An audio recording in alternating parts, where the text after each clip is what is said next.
And the best advice I ever got was, forget about that mountain. Just climb the clearest hill. Like, you see that hill over there? It's 100 feet tall. Just climb up to the top of that. Because you know what? When you get to the top of that hill, the air parts, things are a little clearer. The path to the next hill, you can't see it down here, but you can see it there. So get there and then figure out what's your next hill to climb. So forget about like the destination. Just focus on the one thing, make that better, and trust me, the next hill will appear. So that's what I would advise. Welcome to the Agency Profit Podcast, a show dedicated to going deep space on agency operations, which is just as nerdy as it sounds. I'm your host, Marcel. I'm the CEO of Parakeeto, a firm that helps digital and creative agencies measure and improve their profitability. Join me as I interview some of the smartest thought leaders and agency owners in our space and go deep into operations, metrics, and all the other things you need to get right so you can spend less time worrying about operations and more time executing on your vision.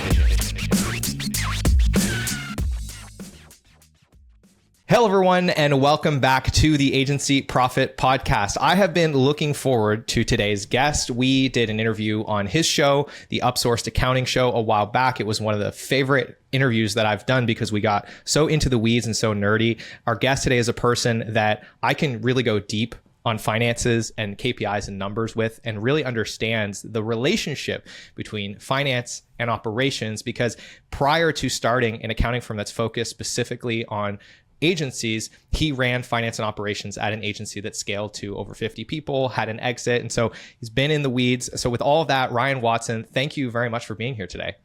Marcel, I have also been looking forward to this. This is going to be a lot of fun. Thanks for having me. I am pleased that you are here. So before we jump into the weeds together with our audience, I want to give you a chance in your own words to describe who you are and what you do at Upsourced and how you help agencies.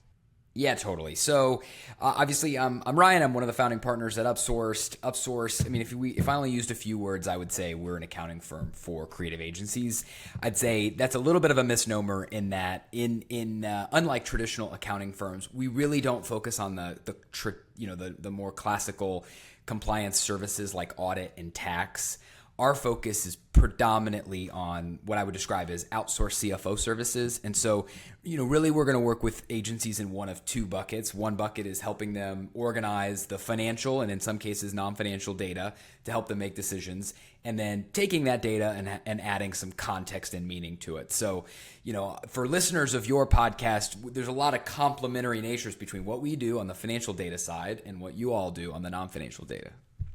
Yeah. And this is one of the things that I really appreciate about you and your perspective is I think you acknowledged a lot of the shortcomings that financial data typically has as it relates to strategic decision making. And you've adapted your firm to round out your service offering to compensate for some of those shortcomings, either by bringing in non-financial metrics like utilization and average billable rates, which are some of the things you look at with clients, and being able to facilitate conversation around the numbers. Because as you know, depending on whether you're doing cash or accrual based, or how your accruals are being done, what the methodology is there, what the structure of your chart of accounts is, like, it can make it such that you need a conversation around those numbers. Otherwise, they might be misleading. So I really appreciate that about your perspective, and I'm excited to dive in today. Totally. Love it. Me too. Let's do it. All right. So you have been through a scaling experience yourself, and you've taken a lot of clients through that experience as well. And I think the frame for today's conversation is, I think there is a lot of messaging out in the industry. We both, I think, struggle with this. You go and you read a blog post and it's telling an agency owner that there's 25 different KPIs that they need to be measuring at all times. Otherwise, they're failing to run their business. And there's these arbitrary benchmarks and certain ratios and numbers that you need to hit. Often within the blog post, I've noticed this, they're not even consistent with each other within the post. So I'm like, well, this doesn't make any sense. Nobody did the math. These two things don't align. And so what we end up with, I'm sure you have this conversation a lot too, is an insecure agency owner that gets on a call with us and they're like, oh, I know I'm underperforming. And it's this really like negative self-talk about we're failing in all these different areas. We're not hitting all these benchmarks, but there's no context. And they're just struggling to get any value out of all the time and energy that goes into measuring things, and not really able to reconcile the right numbers, the right way to think about those numbers to the context that they're in as a business. And so let's open up that conversation. What has your experience been in terms of finding agency owners that are trying to improve the way that they measure the business and some of the mistakes and traps that they're falling into that are really working against them. Yeah. Well, look, I mean, you kind of hit the nail on the head earlier in that preamble. As you know, I'm listening to you, and I'm have got a lot of deja vu because I experience this all the time. And we often get, you know, either it's an existing client of ours that we've been working with for a while and has found themselves struggling, or a brand new client, and they'll have, you know, printed off this blog post and they'll come and they've got this very strong desire to say, oh, okay, well, we need to be managing, or I need to be managing to this like dashboard of 15 KPIs or whatever it is, right? I read this post that says we should be doing these things. And ultimately, not to say that this is the only trap that I find, but one of them is that. And it's, you know, my reaction is, yes, definitely. Those are 15, 20 KPIs for sure. But the reality is, should you be managing to all of those right now? In all likelihood, definitely not. In all likelihood, there's probably just one or two things that matter right now. One or two things that matter right now. And your focus should be exclusively on those things. And I say that for a couple of reasons. One reason is, again, you alluded to the agency owner that's feeling downtrodden and bummed out. And again, when you're looking at this sea of red, your natural inclination is to bury your head in the sand. I mean, we see this in clients who cancel monthly or quarterly or weekly meetings with us because they just don't want to face this data, right? And well, that doesn't do anybody any good. Now we're moving backwards and not forwards, but it's this highly emotional thing, and so what we have found is that the most important thing an agency owner can have is momentum. Like, there's just nothing more important. When you have momentum and the wind is at your back, things feel like an inevitability. Like improvement across whatever your thing is, it feels like just a function of time, right? But you can't build momentum when you're trying to fight a war on like 10 fronts, which is what that dashboard of the 10 or 15 KPIs is creating. It's creating a war on 10 or 15 fronts. Meanwhile, these things are all related. Like this, if you have a gross margin, if you have a utilization problem, you also have a gross margin problem. You also have a net margin problem. What are we trying to fight all of these at the same time for? Let's focus on one thing and build consistent progress so we feel good. And let's also focus on the highest leverage thing, right? Like ultimately, if we have a gross margin problem and the highest leverage cause of our gross margin problem is our utilization problem, great. Let's just start there. That's not to say that's the only challenge that we have, but once we're on the other side of solving our utilization problem, the picture's going to look different, and our prioritization can take place, our reprioritization can take place after that. So anyways, that's just a long-winded way of me saying distraction and negative talk can be really challenging, and by focusing, we can start to create just a little bit of momentum and change like the emotional tide, which hopefully changes the performance tide. Does that make sense? Yeah, 100%. And I see it all the time. I'm so glad we're talking about this. A mentor of mine once said something really profound to me. I didn't realize how profound it was at the time, of course, because I was young. Sure. But then as it grew on me like mold, so to speak. And it was the simple message of overwhelm is just a lack of clarity. Mm.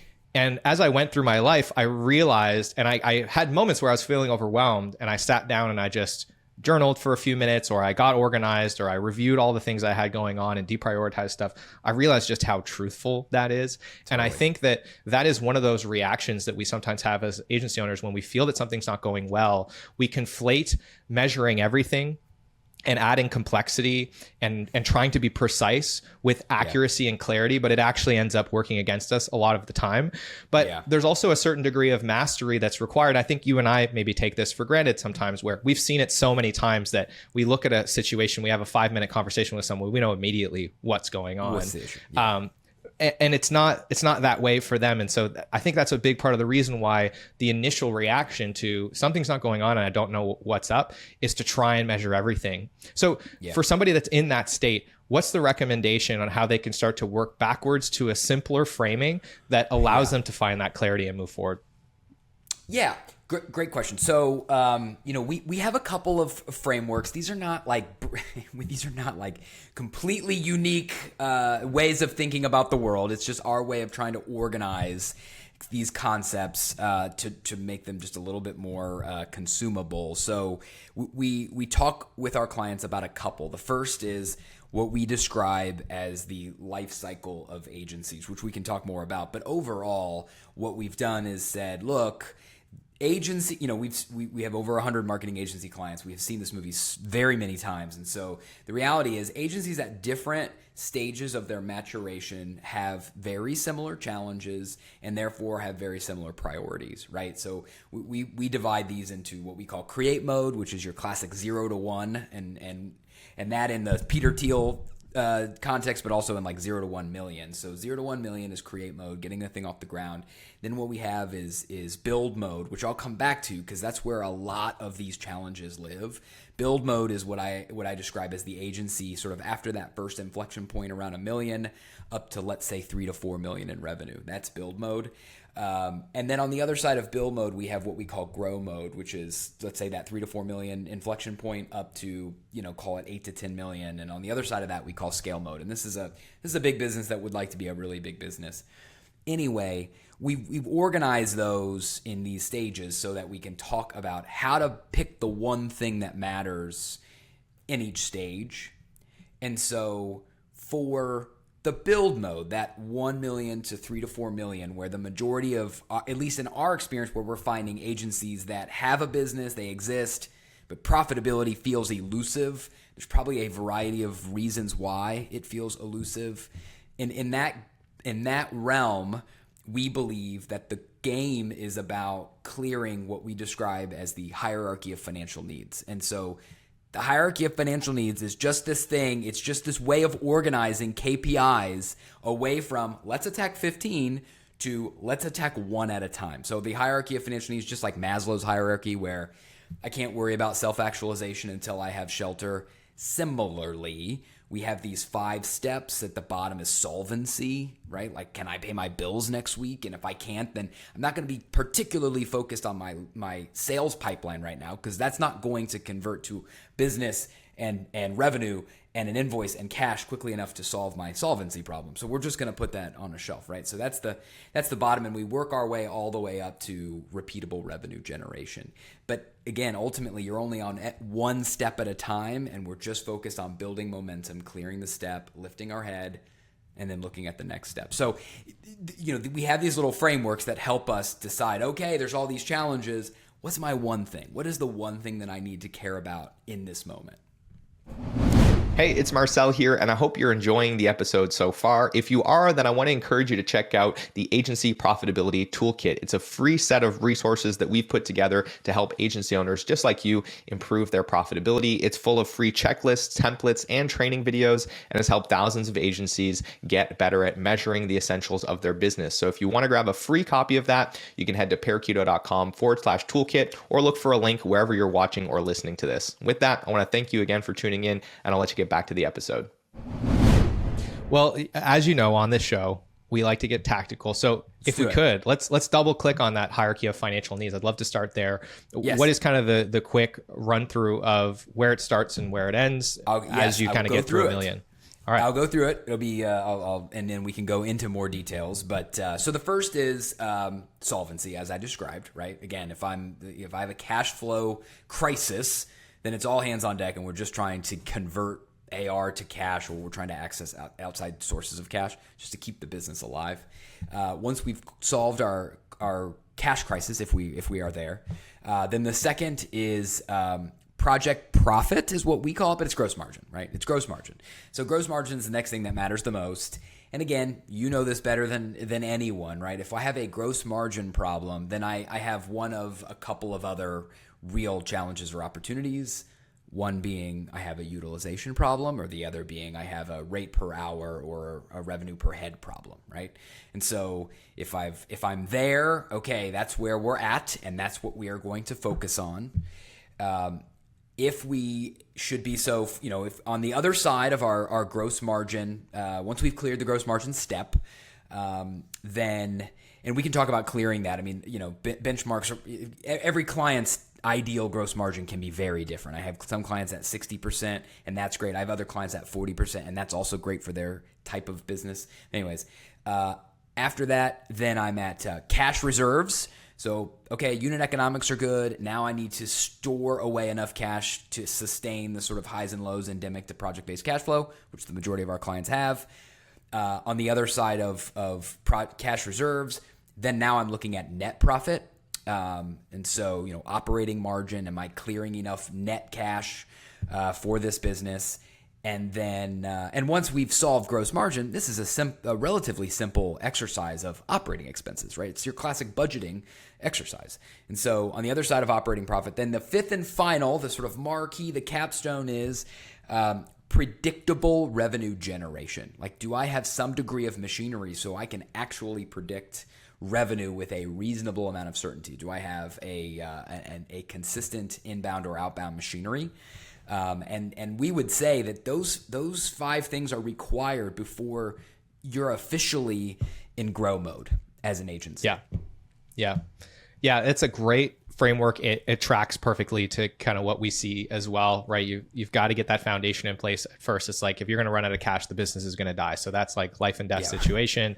Yep. Gross margin sets the foundation. Without that, everything's going to feel hard. And of course, this is the conversation that we have every week, where there's all these symptoms, and they all lead back to, like, you just fundamentally don't have gross margin. But once you get that in place, then you can start lifting your head up. And it's perfectly aligns to this Maslow's hierarchy of needs, right? It's like, once you don't have cancer basically as a business, which is like every time we sell something, we're already failing because our gross margin's not good. We're underwater. Then you can lift your head up.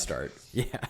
Totally. And start doing these things that are like, that optimize, right? Having cash reserves, being able to weather the storm, being able to look forward. So it tracks really perfectly. How does that align to, some of these different revenue benchmarks that we see agencies getting stuck at? Oh, you mean like in terms of like revenue size? Yeah. So as a company starts to progress, what's been your experience on how that changes the outlook and the focus? Well, that's a good question. I mean, so, none of these are perfect, and there's exceptions all over the place. Like, I have some clients in the like 1.5-2 million area who have really genuinely cleared all five. But in my experience, your $2 to $3 million agency is often still working their way through these things. I just personally have not seen I have not seen many. Maybe I have seen one, but I can't think of a good example. An agency who has cleared that like $3-4 million growth or AGI range without having predictable revenue growth. In other words, by relying on organic, referral, sort of like incidental revenue generation, I think there's an obvious ceiling on how large this business can get. And I haven't seen one eclipse the 3 to 4 million. And so, in our experience, once you've cleared the hierarchy of financial needs and you're at that 3 million, things feel good. It's like, wow. I mean, like, we're rocking, we're cranking. I can't imagine anything slowing us down until it does stop, until things start to break. And we have, I can think of a half a dozen clients in the last 6 months who have all experienced this exact same emotion around this 3 to 4 million, where it's like, oh my gosh, we were doing so great, and now things are just getting so much harder. Clients I'm feeling tension with my team. Clients are churning, and our read of this, and Marcel, I'd be very interested in your take as well, but our read of the primary cause of this is the core leadership team, right, that ultimately got you through that grow or that build mode stage is now increasingly degrees of separation away from the actual work that's getting performed, right? There's several layers removed, and they are in some cases a bottleneck, and the business is now just too big for that owner or that couple partners to bear hug all the service and all the decisions. And what is required is that next level of leadership, the deputies within the organization, to be delegated to, held accountable to, incentivized to drive the vision and the goals of the business. And ultimately where we come in is, okay, well now we need to manage this business not as one, but in disaggregations, right? Either through portfolio managers who have a suite of clients and they're held to maintaining some kind of margin, or through departments like the design department or the development department. And these leaders need to be empowered to make decisions, to hire their team if they need to, but ultimately to be held accountable to whatever the goals of the organization are. And that is really rocky evolution. It's a very rocky change. And so again, ultimately that's where a lot of the focus shifts at that like 3 to 4 million inflection point.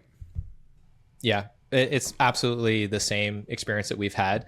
And I find that, of course, there's two things that are hard about, well, there's more than two things, but generally speaking, there's two things that are hard about that transition. The first is like the leadership aspect of that, which is, it involves hiring a different type of person. A lot of the times it involves changing your leadership style. It involves letting go of things. Like there's a lot of psychological leadership team dynamics that have to get worked through. And that stuff is all very nuanced and challenging for the organization and for the leadership team. And then what we've seen is it requires you to empower people with data that generally hasn't existed before. And the complexity of that data goes through the roof because now you're having to thoughtfully determine these segmentations, right? And create sets of data that are relevant to each department. And no two agencies look the same. So it's up to you to determine what are these segmentations? What are the naming conventions? What data are they going to have access to? Do we want to do full open book management? Or are we going to use an alternative framework that allows us to empower them with visibility without crossing over that line? And what I found is that so many firm owners don't have enough confidence in their own numbers to be able to show it to their team. Like they don't even really understand it well. So they're like, well, how am I going to open this up to the team? And it becomes a big blocker. At least my perspective is obviously biased because I talk to people within that lane, but that's been, my experience. Well, I totally agree. And I mean, I would say like if I were to go even broader, like overall, the biggest challenge, and you described one of the reasons, but there are probably many, is that the biggest challenge is that, okay, you might have decided, no, I'm doing this. I've got a content head and I've got a development head and we're like running it. But ultimately, these people are leaders in name only, right? Like you've kept all of the information close to the vest. You're still either making all the decisions, or you have this like super veto where like nobody's going to make an independent decision or go out on a limb because they know you're just going to make the decision anyway. And so it's this like failure in execution of truly saying like, okay, no, you all are the leaders and this is what it means. And rather than, dictating to them exactly how to do their job, and they're just sort of like a proxy for you, giving them the autonomy to make choices and having like a good feedback loop where you can meet and talk about how it went and then talk about what you want to do differently the next time. Like that's the thing that is really missing. It's people think, and it's not an accusation among people. It's just it's very easy to underestimate how much work goes into truly setting these people up independently for success. And being hands off to a greater degree than it feels comfortable. And this ties so perfectly back to the original point that we opened the episode on, which is if you're managing them and holding them accountable to a dashboard of 25 metrics that are inconsistent with one each other and are nonsensical, I mean, everyone is set up for failure in that instance. You won't know what's going on. They won't know what's going on. You won't be able to facilitate good conversation. And so it really behooves you to narrow into a framework that's simple, that can be managed towards. Yeah, it becomes so critically important at that. And that's exactly why we see so many firms, I think, get stuck at that level, or they keep scaling past it and then receding back to it because they start experiencing all the gross margin problems that come with not having the clarity on those numbers as they cross over it, and they end up having to keep pulling back. Totally. It's fascinating how, the people that I talk to that are kind of in the same game and see it at such volumes, like the patterns are so clear. And it's kind of like bittersweet, isn't it? Because it's like, it's so clear to us, but I just wish that I could help everyone and explain it, because it's simple, but it's not easy. So what advice do you have for someone that maybe is listening to this and they're resonating a lot and they're thinking like, well, great, now you've got me feeling heard and seen with all my problems, but I still don't know what to do about it. What advice do you have for that person who's listening and wants to take a next step?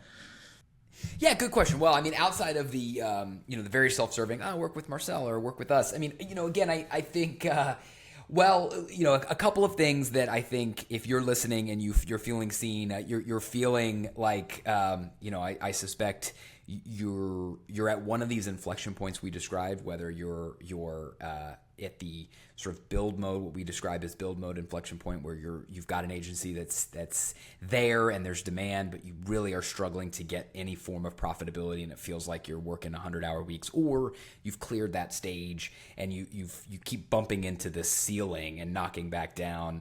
The first thing I would say is take a lot of comfort in the fact that you are not alone, and dispense with all the negative self-talk and the navel gazing at all these other agencies who are doing a great job. I can tell you, anytime I look at a benchmark in a blog post and compare that to the median of our portfolio, there's a pretty big disconnect, okay? The reality and the ideals are very far apart. So if you feel like you are not living the ideal, you're the median. So don't worry. The second thing, again, is I am a big proponent, as you probably have heard throughout this discussion, is I'm a very big proponent in focus, right? And so the thing I challenge our team on every time I have a client conversation is, what's the one thing before I look at a financial report, before I hear how the client is doing and what conversation we're having with them, what's the one thing? What's the one thing that matters for this agency? And if you as an agency owner don't feel like you have a lot of clarity around what the one thing that you need to be focused on right now is, then look, Marcel's got a lot of content. We just put out a whole suite of content around this life cycle of agency framework and how you might find yourself in it and what your one thing is. And you can find that on our YouTube channel or at upsourcedaccounting.com. So yeah, I mean, ultimately it's find your one thing and focus. I think the one thing I'll say, when you mentioned the anecdote that you got from your mentor, I got very similar advice that rhymed, but it was different, which was, I think when you're building a business, you like to look to the top of whatever mountain you're trying to build. So if you've decided, I want to be whatever it is, a $20 million multidisciplinary agency, then you like to sort of build your plans, linearly to that mountain. And the best advice I ever got was, forget about that mountain. Just climb the clearest hill. Like, you see that hill over there? It's 100 feet tall. Just climb up to the top of that. Because you know what? When you get to the top of that hill, the air parts, things are a little clearer. The path to the next hill, you can't see it down here, but you can see it there. So get there and then figure out what's your next hill to climb. So forget about like the destination. Just focus on the one thing, make that better, and trust me, the next hill will appear. So that's what I would advise. Sage advice, and a lot of resonance here for me. Unsurprisingly, as we chat, Ryan, every time we get on a call, we do an interview, I just feel like we become better besties. And so we are aligned. We're aligned. We're aligned. Brian's not ready to commit to being besties, but he will admit to being aligned. Oh, I'm sorry. No, we're besties. We're besties. Sorry. Yes. No. We're besties. You heard it here first. Ryan and Marcel, besties. That's right. So for everyone that wants to be your bestie, where should we send them in the show notes to get access to the resources you mentioned and also follow you online? Real fast. If we're besties, though, I got to get myself one of these parrot shirts. So you're going to have to tell me where to find one. But second of all, agreed.